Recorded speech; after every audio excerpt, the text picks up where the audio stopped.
Hi, how are you? Um, Footage, right. I filmed this footage back, I think, in early to mid-August, if not maybe somewhere in July.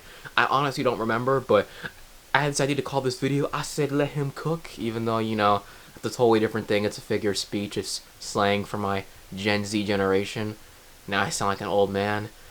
Oh god, that's so weird. But I filmed this footage of me cooking my own lunch. I didn't really think it was any good or any interesting, but then I thought about it and I'm like, I did film the shots pretty well, or at least to some extent.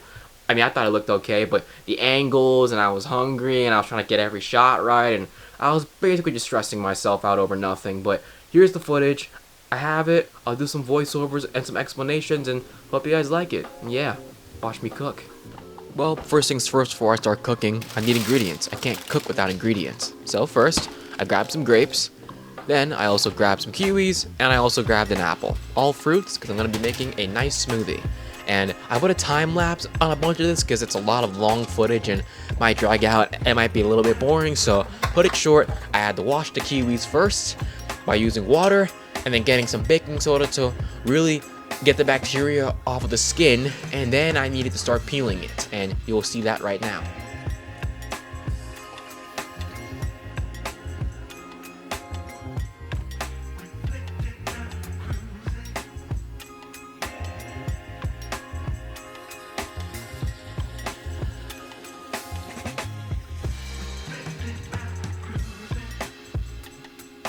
If I am being completely honest, I'm not the best when it comes to using knives. I obviously do work in a sandwich place, I know how to cut bread and stuff, but cutting other things is not always your boy's expertise.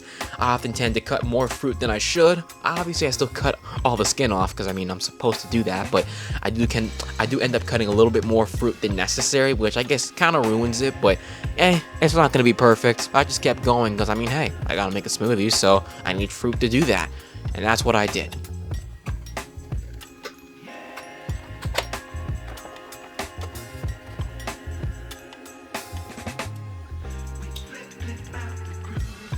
Then, after I'm done doing all the peeling, I take these peelings and I put them in the garbage, or I probably could have given them to my dad for some compost or something with worms and fertilizer or something, but I threw them out, and it is what it is. Next, I need to wash off the apple with some water and some baking soda, and then also chop it into a bunch of pieces. And if I'm being honest, I'm kind of glad that this knife that I'm using is very dull. It's a little bit harder to cut it, to an extent.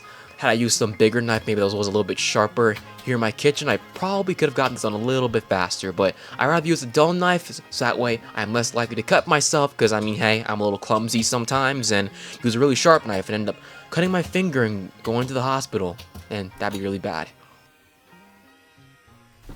Next is washing grapes. Honestly, one of my favorite fruits. Get some baking soda, get some water, and really just rinse them and get all the bacteria off of those grapes by basically using the baking soda. And I probably switched them around for a little bit longer than I should, but I guess it's just for precautionary measures. I really do not want to get food poisoning from eating unhealthy grapes, and I never want to eat this again. So yeah, I do it a little bit extra. That's just how I am.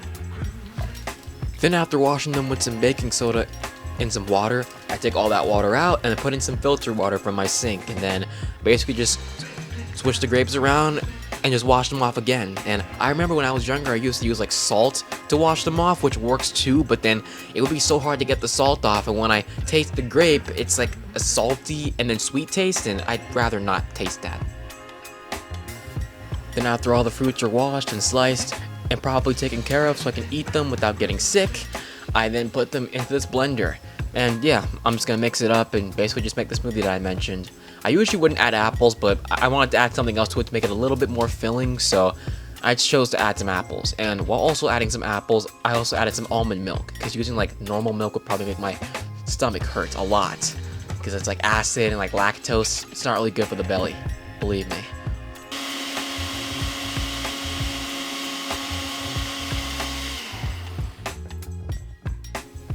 I was gonna do more of a PB&J, but I think I was probably out of jelly in my house, so I guess just peanut butter and bread's gonna have to do it for now. But regardless, I do love peanut butter, and it tastes really good, so I don't really care. It tastes amazing.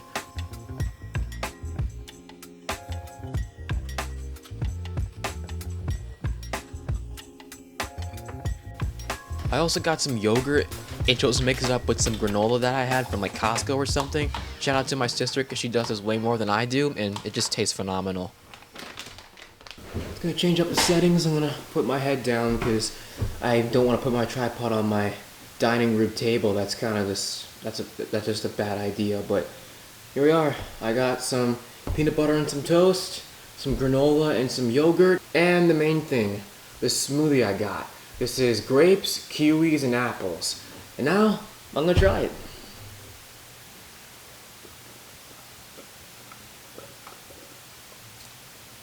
It's not bad. Also, I put some of the fruits in this because the blender got stuck and then I had to fix it, and then it was...